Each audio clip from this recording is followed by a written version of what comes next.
I can take creepy B-reel of him. You can. And I am.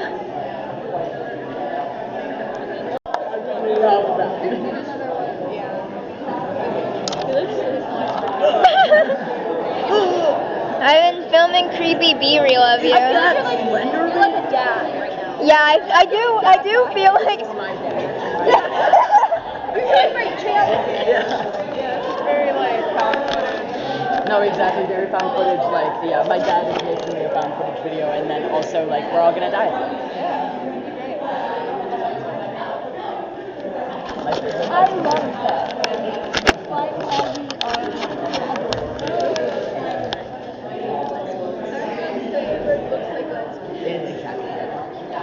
Smile for the camera. Have you seen Nico's shirt? There's a matching hat. Yeah, I'm wearing one of those. Yeah.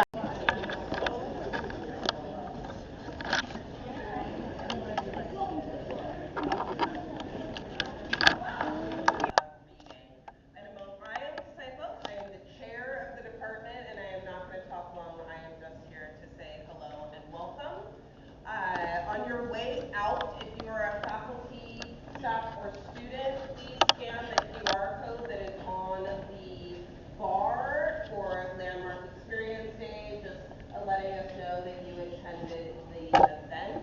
There's also QR codes on the bar that will click you into the social media accounts of the theater in Marietta College so that you can come and see all of our shows and other amazing events. So with that, I am done, and I'm going to introduce the mentor of the Poet and Playwright program, Karen Tuesday.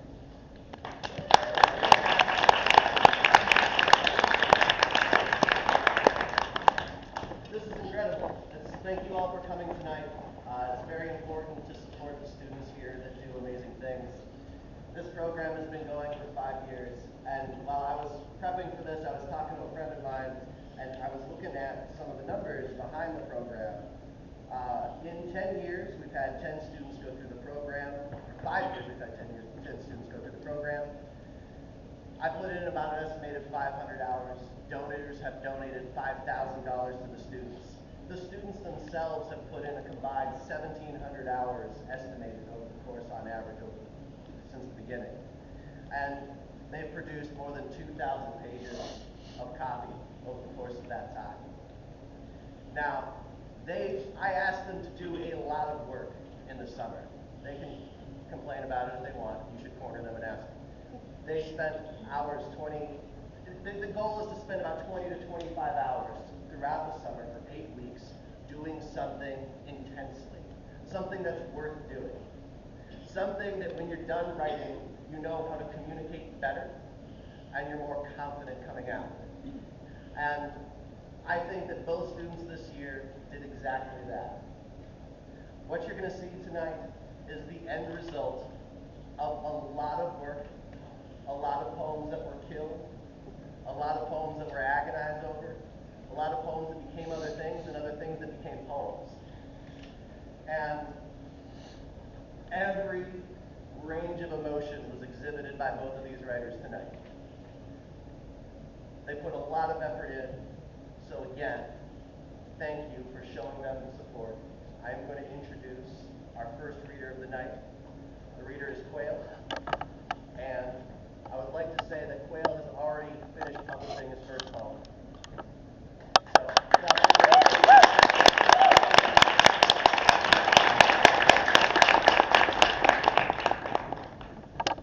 Hi guys.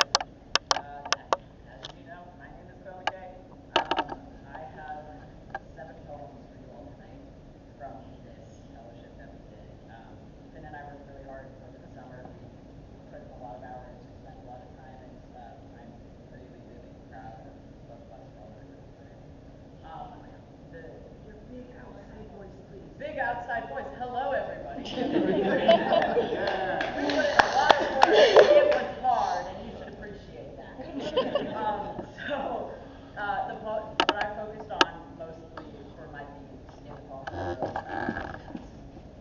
summer was mostly stuff related to family, death, fractured relationships after death, mostly because my father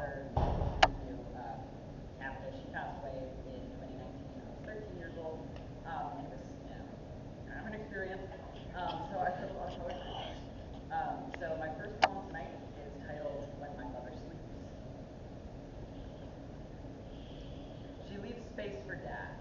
Half the bed still covered in crashing waves of rumpled quilt. Swirling thread beckoning the ghost that does not answer. Her room is his museum, his various proofs of life. Curated books, a stack of salt in English to Latin. Photos from their wedding, faces obscured. A wooden puzzle cube with one red ball rattling inside, trapped somehow the same way she is.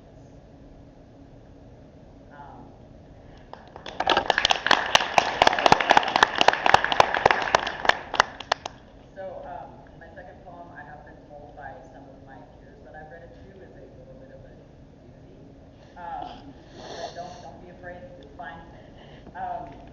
So, I grew up as a Church of Jesus Christ, as a member of the Church of Jesus Christ of Latter-day Saints. My family is pretty religious, and so I grew up learning all the classic Christian stories. This next poem, titled "The Fall," requires two pieces of important context.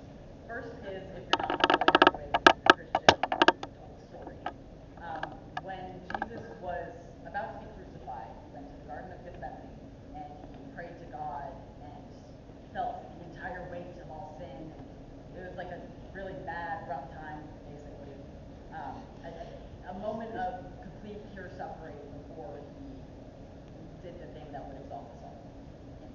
So, and the second piece of important context is this past summer, a little before I wrote this, I tried to race one of my good friends down the street, and I fell and shredded my knee, like just entirely, to little meaty ribbons. So, in a way, I tried to connect this poem. Number one, the wound was instantaneous, fresh blood burgeoning from many holy pores. In my pain-drugged state, I thought of Jesus knelt in Gethsemane, delirious in his begging for it all to end in mercy.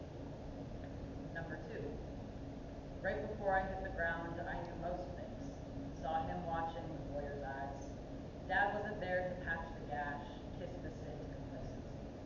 He left alone the raw crater, the sting gravelly and fresh like illness, terminal. Number three, those verses were read to me as comfort, and still I grew guilty in all my adding recklessly to its aid. Another jagged cross for the Savior to bear, my jaggedness transmuted upon his dove-feather skin. Read it again, Dad. Tell me how this one was felt.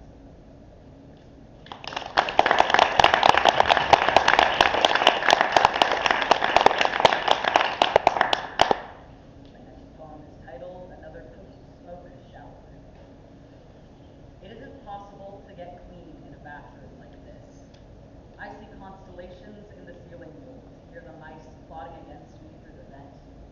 Go ahead and take it all for granted, the way I shaped this shit into something worthwhile, something more than the conga line of carpet beetles feasting on cat food, or the crack in the wall where the rain drips through.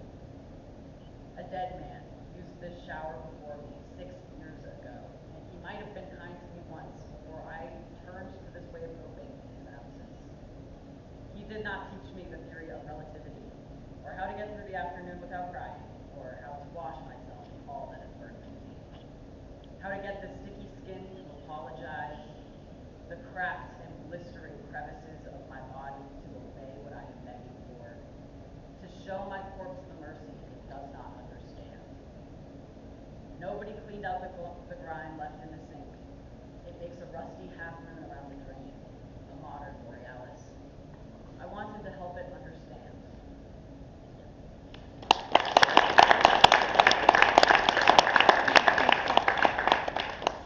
My next poem might feel like a bit of a pivot, and I will pivot to the entomologists in the audience over there. I see you.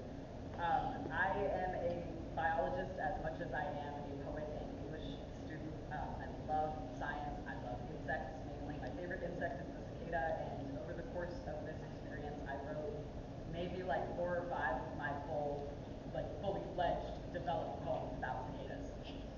Just because I like them so much. What can I say? So this poem is titled The Cicada's First Conscious Moment. By the gnash of my tymbals know that I will live forever. The sun calls me to my grand destiny, warmth seeping deep into the fresh dirt where I lay. I have shed that earthy skin, washed away the muck of home and invented magic in his absence. Yes, I have heard the stories. My ancestors were killed swiftly, squashed under boot, gobbled up by hungry dogs, exhausted by the August heat they supposedly built to survive. Their new, exposed bodies were crumpled up in curious hands and mouths. Through the ground I heard each execution, each tragedy loudly emanating. This morning is what raised me. Those threats will hear my intention song, my rough satay. They will know the names I possess and offer new ones at the basis of my legacy. I will fly quick from those who destroy me, escape to the swarm that which is familiar, write poetry from our population, shield it all away with glassy wings. Perhaps this time, none of us will know.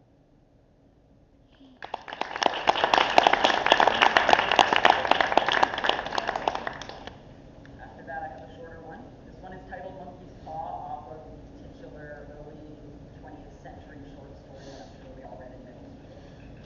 If you don't know the story, it's about a family who finds a severed monkey's paw that can grant wishes, and they use it to bring somebody back to life, and I'm sure you can make a couple of connections for this. Monkey's Paw.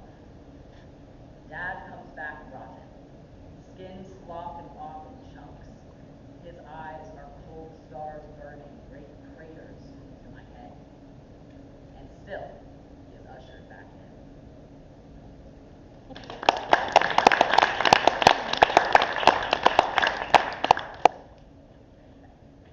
So this next poem is the one that my good friend Jeremy Jusick was talking about that got published. Voting a form review, very exciting. We did, as part of this experience, have to try to get a bunch of our work published, which anybody who's done that knows it is like a usually extremely unsuccessful situation, like totally thankless, utterly thankless and terrible. So I feel very lucky and proud of myself that this got published. This poem is partially inspired by experiences of my older brother Callister in his time working at Walmart. Yeah, we all like that, don't we? Which, kind of sucks and isn't a very, pretty or, poetic job, many would say, but it's just a lot of little moments from that kind of got to me. So this one is titled Team Associates Final Rounds. 5 minutes remain before the doors get locked, and Walmart is alive in a way I have not been. A child strains for a pack low in the dark ceiling stars. They are just out of reach, the metal shelf mere inches above her head. There is a man in the soup aisle, sampling stuffed olives from a cracked jar. From the curb, I see 2 workers. They hold their vapes like safety torches, final bastions of hope in the sea of asphalt in which they are marooned. A toddler sings his debut solo, surrounded by lunch meat and unwilling onlookers. One woman is angry with the way her toaster burns everything that goes through it. There is a tan line where her wedding ring used to sit. Can't trust anything these days, the man says to his phone. He leaves with cigarettes and throws away the receipt. On their way out, they bid me well. Good night, drive safe, see the sunset if you get the chance. A quart of frozen dairy substitute leaves out amongst the craft aisle, splattering on the tile in slow, deliberate drops.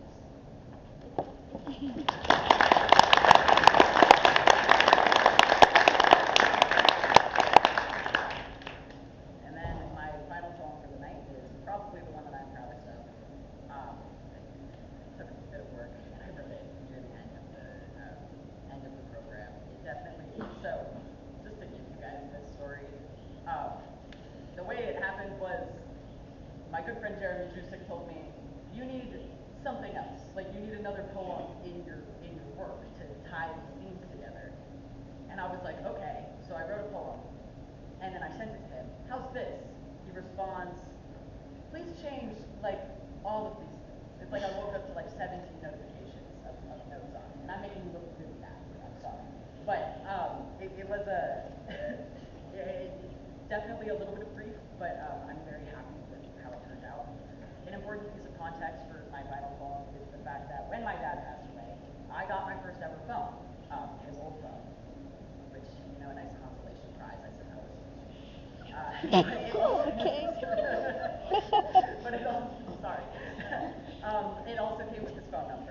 which also relatedly came with his voicemail. And it has been 6 years and we have not changed that voicemail. This is still true today. If you call my number, you will hear Cavendish going, hey, this is Cavendish with a message, which incidentally is the title of this poem. This one is based off of real events from this past semester, so, you know, whoa. The door to your old office froze last night. Its bitter seams fused in protest at the cold, all gathering to mourn fear in its despondency. We buried our dead already, placed pregnant handfuls of earth upon their wooden mouths, stifling their final breaths.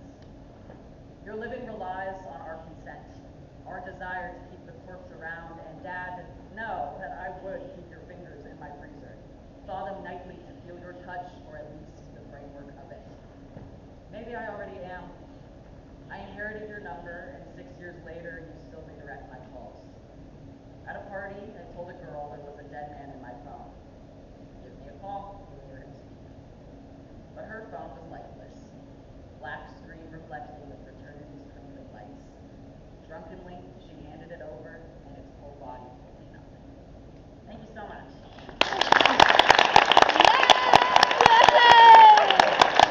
We love Quail.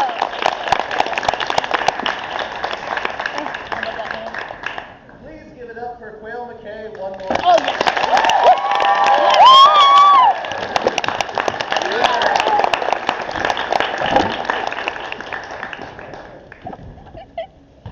Honestly, Quail said, the story makes the thing look bad. I don't think it does. I think that's exactly indicative of what I put them through. I send a lot of messages. And the thing is that writing isn't a yes or no thing. You don't get yes or no answers. You get some of these things definitely changed. Good luck. Or here's a bunch of things you could do, but now that opens up more doors. And so what these two have gotten good at, and I think this is something that Quail really, really took on to, was how to navigate the immense amount of details that start snowballing once you start getting the words on the page. Now, I do think that Quail is an incredible structuralist, and this next poet I'm going to introduce to you is an incredible translator of what's inside.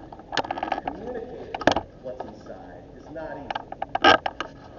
Craft isn't easy, and communicating what's on the inside is not easy, and everybody gets different strengths. And I do think that what you're going to hear from Finn Hall is going to validate some personal things that you've had in your life, because it connects very well. Let's find out. Round of applause. Finn.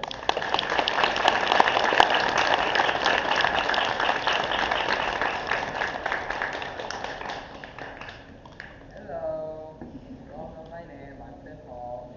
And I hate to take us out of the moment, but this is really awkward, right? This is really awkward. And I would just like to say that I literally wouldn't be standing here in front of you without my colleague Quail McKay. I watched him a few years ago publish one of his works in Marietta College's newspaper or magazine type thing. And that made me feel like I wanted to take my work and do something like that with it. So fast forward a few years, we were hanging out and he applied to Poets and Playwrights. And I was like, I should do that too.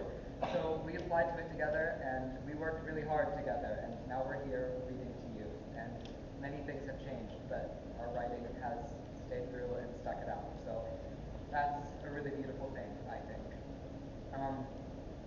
I was unsure of whether or not I wanted to read my first poem because it kind of has, a little bit of it is not my story, and you'll understand what I mean by that after I read it. But my first poem is about my mom moving from one office to the next in the planetarium on campus here. It was a big change for me because I don't like change, especially like physical change. It bothered me a lot. This poem is called The Office Down the Hall. My mom has had the same office for 8 years, and I guess I've gotten kind of attached. The chalkboard went from wall to wall, covered in notes for the next student that enters the room. We covered the walls in bugs from around the campus, a cicada wing big enough to drift away on. She always had the door open and the lights off. Someone's home, but not available right now. They had her move into the office down the hall this summer, and I don't know if I'll have my own desk. It's closer to the planetarium, but farther from the lobby. They fired the guy that had the office before her because it cost too much to keep him, and the guy that had the office beside that passed away from a heart attack in 2019. When she quit her job 10 years ago, I cried like when she would drop me off at Dad's house. She always said she'd be back later, and this time she's not far at all. I was scared when she got the job, that she was becoming who she is supposed to be. I'm scared now that things are simply still becoming.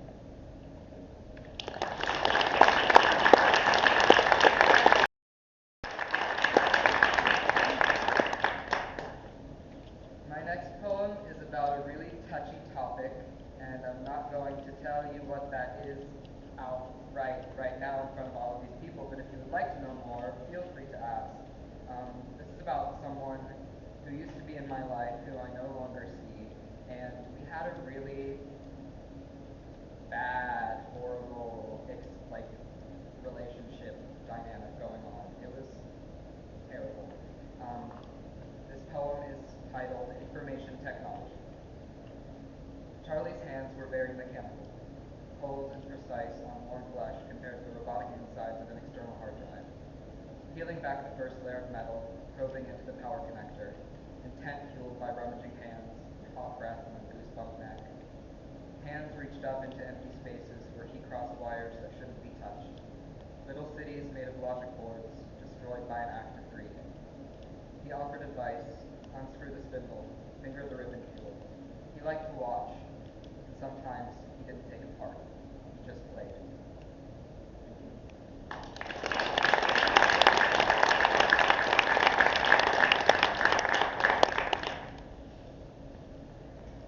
This next poem is the namesake of my entire manuscript. It's titled Picking Fights, and I wrote this toward the end of a very important part of my life, and I was feeling really bad about the situation that I was in, just about myself and how I was acting. And I ended up finishing it after that situation had ended, and I retitled it Picking Fights.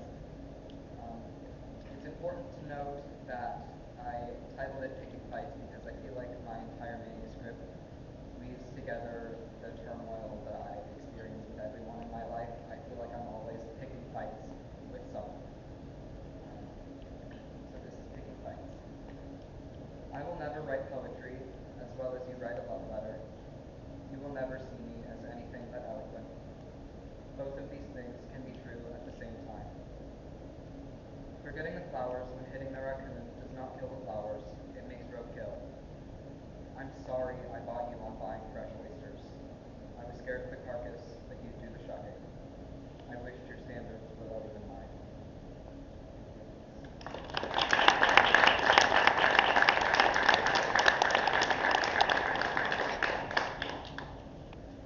This poem kind of piggybacks off of that one.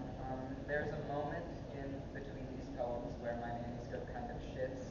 I won't be reading the shift poem, but going from picking fights and feeling bad about yourself, we transition into a poem called I Can Be a Better Man. It's about my experience feeling like I need to become a better person and feeling like myself and other things are like fighting back against me. It's really hard to quantify what being a better person is. So Jeremy recommended that I make up this thing that's inside of me, not to share your own personal things, but his is like an evil Furby or something. Mine is a rabid raccoon because I saw a raccoon running around out back of Herman a few months ago, right before I wrote this, and I just really resonated with him. I really liked him. So this is I Can Be a Better Man. There is a rabid raccoon clawing at my solar plexus, and I'm going to cage him. Some say, I don't believe that, and I show them how sharp teeth leave gashes. I am his tree, falling, splintering, like when love hits you in the face. Unexpected at best, and cataclysmic at worst. When conflating love and anger, the wood rots to the core. How easy it is to topple when there are no roots. I wanted to live in Monet's garden, but the flowers heard news of the wild animal making a home in me. steals petals, presses them into a journal filled by thoughts from September. Picking fights was never what he wanted in life. There are wounds on those I love, and I want to help them heal. Some say I don't believe that, and I'll show them I can be a better man.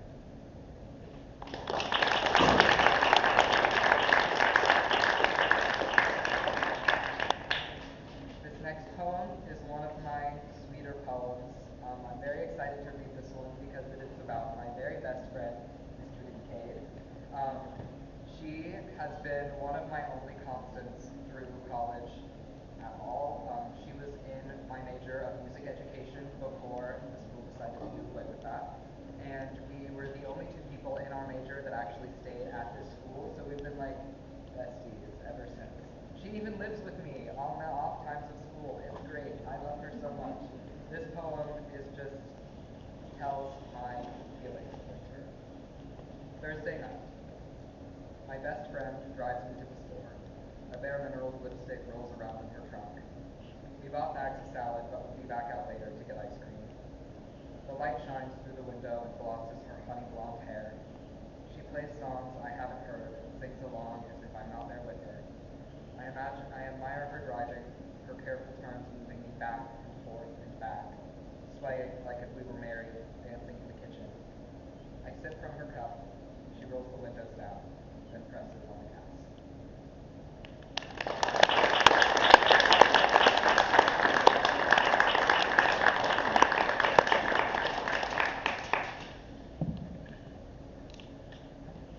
I'm still going in between what order to read these last two poems in, but I'm just going to go for it. So this next poem is about my great uncle who lives on the outskirts of Washington, D.C. I go and visit him sometimes, and he just really feels like who I'm supposed to be when I'm older. His house is very decorated, and he's a writer, he's a musician. He's really passionate about everything that he does, and I just think that this poem is a really nice picture of who he is as a person. This is Bar Cart. Will was finally an old man full of past talents with a bar cart that was always full. A picture of his face, painted, hung above the bourbon. Well-furnished rooms surround the crowded hallway full of books and other knickknacks. He was once a journalist for a paper in the country's capital. He was a storyteller, a grocery shopper, a world saver, a writer. He was a gentleman, calling out injustice with a smile on his face. He had passions and a wife and a house in the center of town. He sold it for almost $2 million, enough to pay for the apartments he has stayed in since school. And there he is, cluttered, stacked up, swimming, driving, preparing a toast to everything that is left.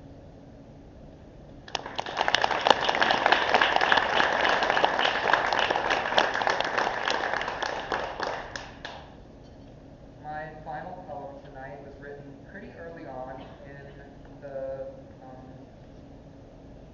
fellowship. I'd say this is probably from like my first week or two of writing poems. We were given this was just like a general free writing prompt. And I was sitting at church one morning. I was in charge of the stream that morning. I wasn't just singing. And the pastor had said something about finding balance in your life. And yes, that can be done like through religion, but I took it as like quite literally finding the balance in your life, being able to do all of these things all the time and like keeping up with them. And my thoughts were kind of racing anyway at the time, like I was trying to think of what to write, and my mind was all over the place. So I decided to write kind of a word vomit prose piece about finding the balance in your life. This is thoughts from the beginning. How am I supposed to find balance when there is so much weighing on me? The house needs to be cleaned and organized. Well, it really needs to be sanitized and decluttered. And I need a shower and to dye my hair and to figure out why I have oily skin. Before I worry about that, I have to write down every thought I've had so at least part of them stays on this earth. I've always wanted to leave a lasting impact. Did you know that the Ohio ratio of kindergartners to teachers is 18 to 1? That's so many little feet running all of the time, and I hear it constantly. I have to figure out how to manage my classroom if I ever want to have a real job. And where will I go, especially now, to get that done? Maryland? Boston? Chicago? Maybe I'll go back to Europe. I've really got to work on my voice. I feel like I sound like those peacocks and frogs screaming at passerby just because. They didn't want to be touched. They just wanted every time I think about birds, I think about bird watching and how most of my hobbies have died, just like that pigeon that sits in a jar in my ex-boyfriend's room. At my core, there is an empty spot for him. I know it's all my fault and I can't change the past and I need to move on, but how do you even start when all you know is picking fights? And God is supposed to come down here and save me at some point, so I need to lose the weight before he gets here. I can't do anything about it right now, so I'll just count the wood grain of the field. Thank you.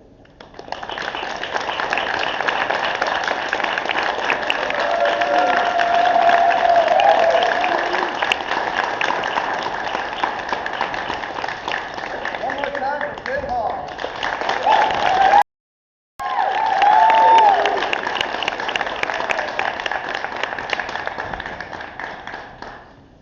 And for the moat.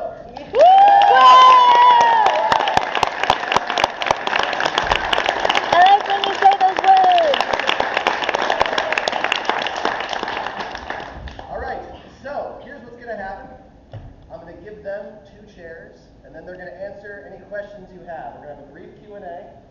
So if you have any questions about the program, about their styles, about writing in general, throw them at them. Then we're done. About 15, 20 minutes of that, or less, depending on how many questions there are. We'll go out And finish the cookies. and finish the cookies and wine. That's right. All right. Thank you all. Does anyone have a question for either of our esteemed writers?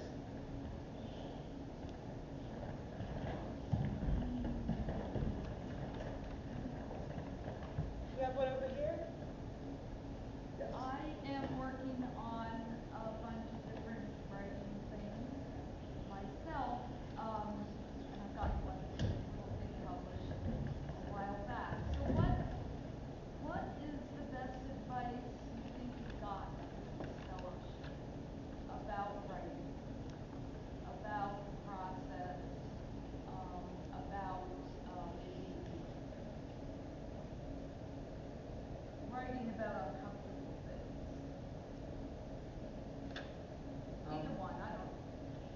The first thing that comes to mind is something that Jeremy said very early on, and might not be a funny joke to everybody, but he always told us to kill our babies, which is get rid of the stuff that even if you feel really strongly about it, if it's not adding to your work and it's not like helping you write anything else, it's okay to cut it out. And I did a lot of that. There was a lot of stuff where I felt really strongly about it, and I was like, this is a good poem. And then he would like look at it and then completely rewrite the title and like call it something making fun of you writing it. Or Every whatever. time, man. Like prayer of dedication turned into prayer of pessimism. So sometimes it's okay to just cut it out and start over. That's my best piece of And advice. piggybacking off of that, it is a difficult skill to learn, and I have not mastered it. I'm not even close. Of just like writing outside of yourself. It is very, very difficult for everybody, and it feels so intuitive in a way that is like insanely difficult to actually grasp.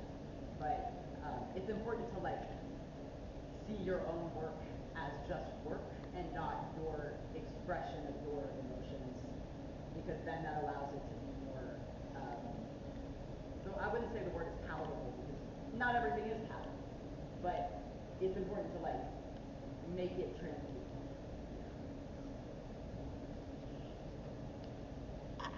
Yes. Over there. How have you changed as writers from start to finish? Oh gosh. I feel a lot more confident in my work, and a lot more critical of my work in a good way. I've always been pretty critical of my work, but now the criticism has direction. Like I know what direction to lead it into instead of just being like, oh, this sucks, let's throw it all away. You know. Yeah, I definitely agree with that. And also, I feel like I have become more of a writer. Like, I wasn't writing a lot beforehand, and I'm a singer first, so I might like write some song lyrics here and there or whatever. But I wasn't just sitting down to write for the sake of writing like I used to. And this definitely encouraged me to start doing that again. Even now that the fellowship is over, I'm still like writing sometimes all the time really. Like, I wrote poetry for my Instagram and Facebook caption the other day, so it's just everywhere now. Denise? How did you start writing poetry?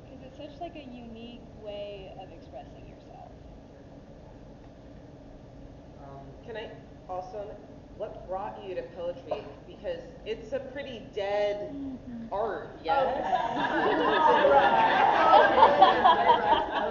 Really, it's not that bad. Oh, it's pretty dead. Okay. No, I just mean, like, at one point in time, everyone was a poet, and now, Yeah, it's so interesting that we're in this like worthless field. that's not what I said. I said, what brought you to poetry, which is piggybacking. I knew my colleague. No, seriously. So it's hard to remember. I feel like it's always been there, I guess. Like, I feel like a lot of us read like Shel Silverstein and everything when we were younger, and I really like latched onto that. And when I would write when I was younger, I didn't really. Poetry is really easy to put a lot of emotion into a small. And I guess I was just more drawn to that. Like, it was easier for me to like write all of these really emotionally intense things in this small little paragraph than it would be for me to flesh out like a whole novel about it. So I guess I just like accidentally fell into it when I was younger, and then decided that I really like poetry. Started reading other poets, started changing my writing style, started really writing the poetry instead of just writing stuff to write, and now I write it all the time. I think for me, the big reason I started writing poetry was very classic 7th grade, like you need to get your emotions out and you're not in therapy, so you just put everything on a lined piece of notebook paper. And I did that a lot, and I got really, really into it. And Ben Cromwell, who taught here, for those who remember, he taught a class at my middle school, creative writing, and I would always like, it gave me a great opportunity to write a lot of like really terrible poetry. But similarly, poetry has always been a part of my life. My family is, I would say, pretty poetically minded. My grandma is constantly like reading out little haikus, doing little like listicles and things. Very, just like flowery, nerdy people, which I don't know, I find it nice. And I think what really kick-started poetry as a passion for me was honestly probably like being in a creative writing club at Veritas, because that was pretty important for me to like continue on and actually do it. And then when I started reading poetry at that point, I was like, wait a minute, this is it, like this is the stuff. So some people might think it's like dying or terrible. I don't know what you said. I'm somewhat of a black sheep, so I don't even care. So.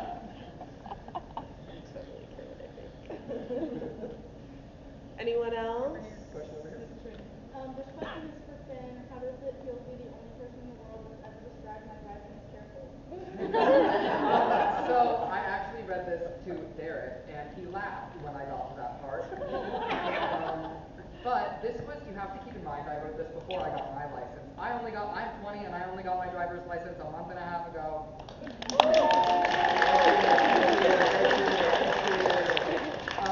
So this is before, you were driving me everywhere. Like, it was 6:50 in the morning and we were on our way to Ely Chapel. Everything felt careful. All 18 of those people. Exactly. All 18 of them. We had 7, the limit is 18 to 1. We had 17 kindergartners in our classroom this summer. Yay. 17. Yay.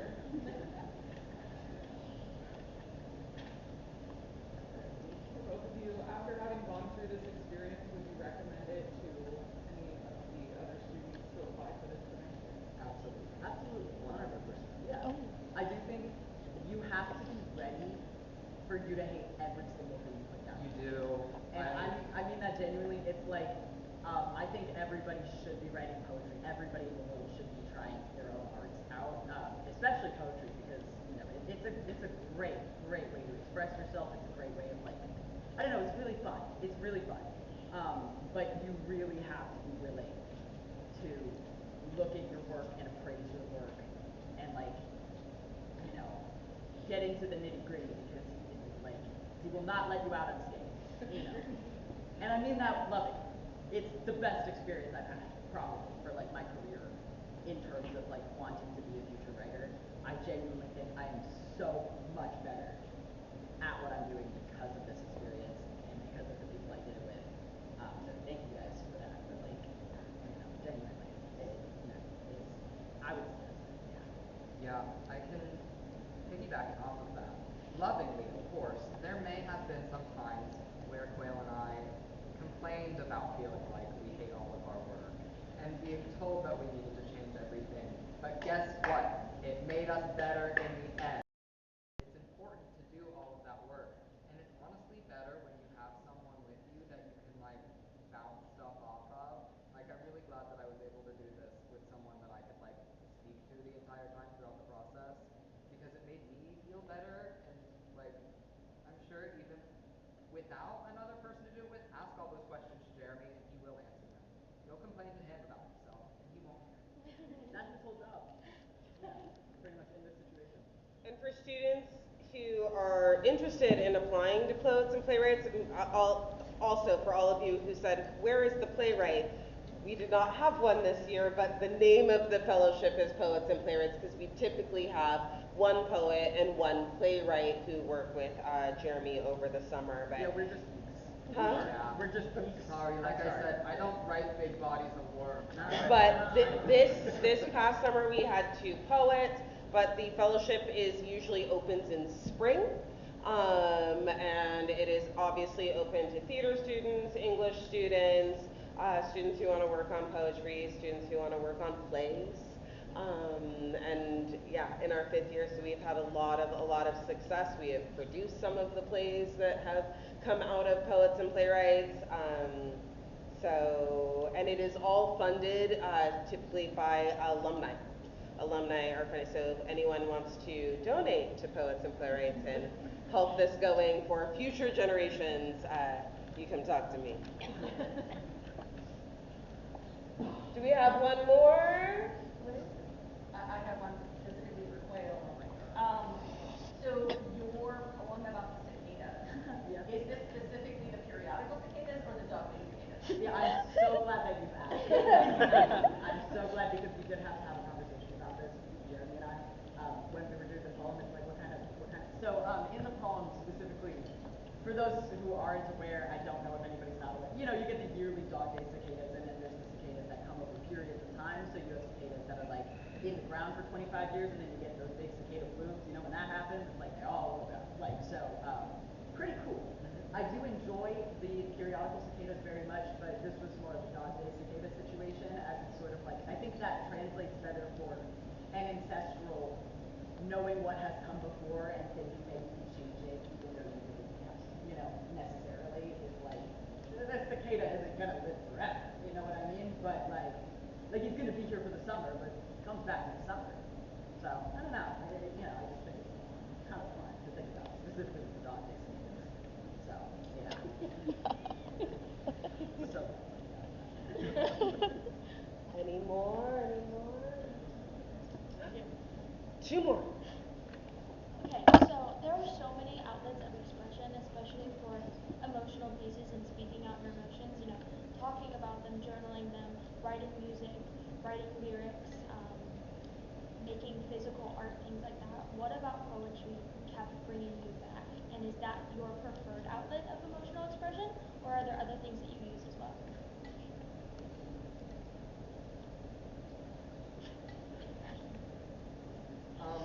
I kept describing poetry as like a song without a melody. And I guess with poetry, like some people like to play around with their like formatting and everything. So for me, poetry can kind of encompass the visual arts, the like performance arts, and like everything. If you're like really putting your whole self into it, poetry can encompass all of these things. And for me, poetry is something like a song. Once I find a good poem, I can read it over and over and over again. And I guess it's just easy to read these like short little excerpts instead of like large like novels or anything. It's easier to like read that over and over and over again and get it like stuck in your bones. So for me, I'm drawn back in because it really is like a song without a melody.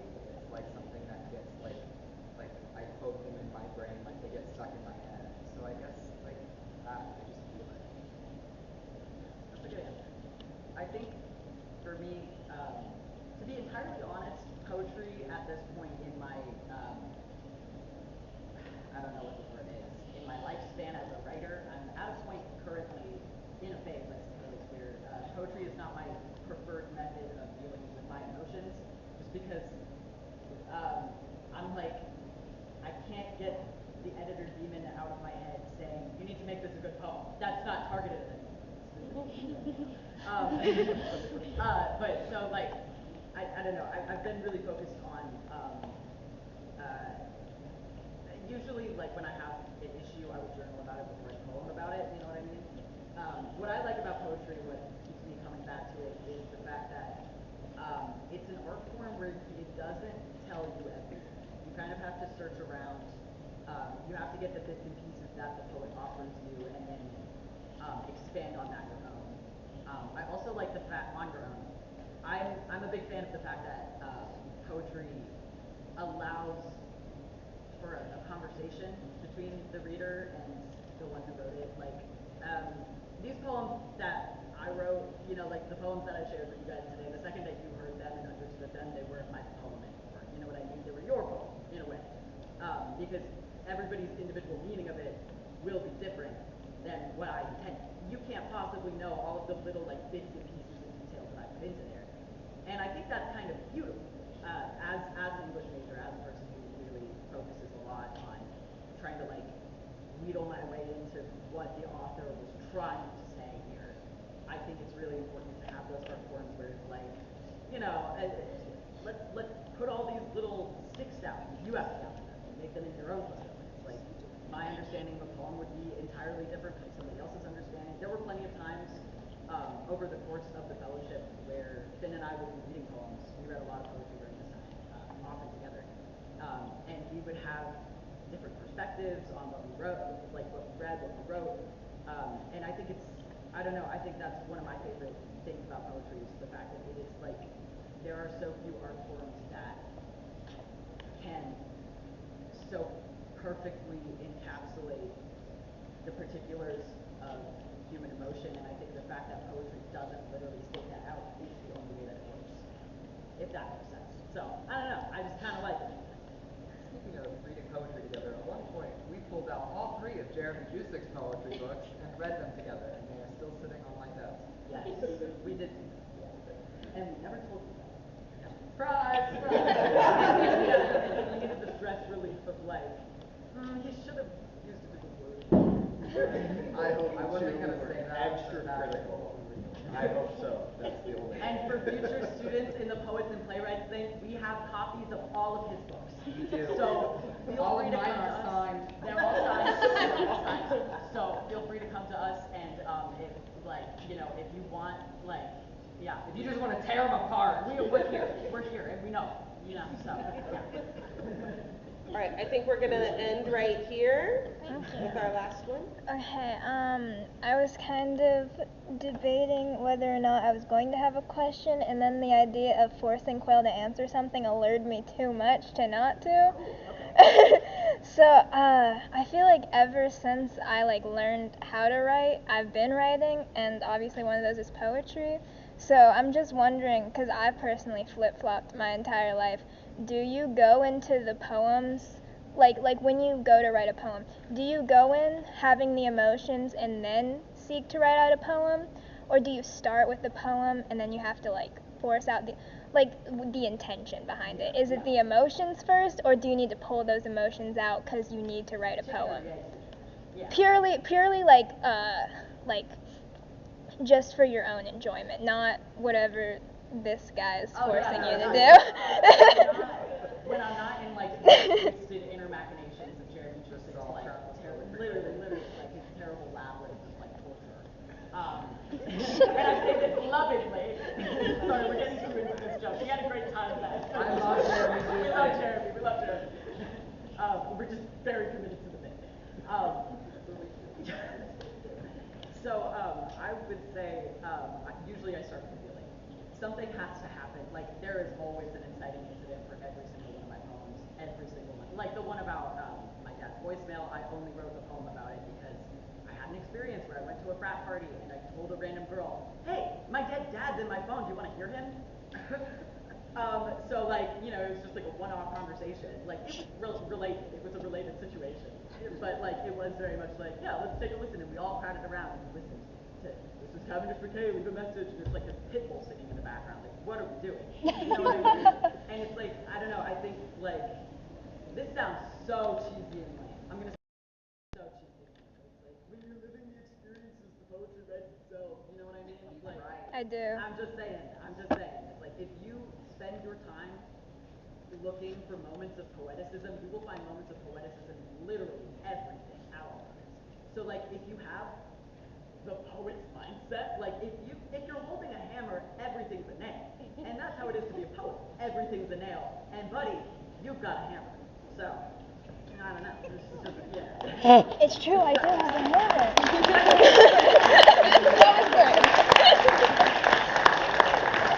One more time for Adam Costello.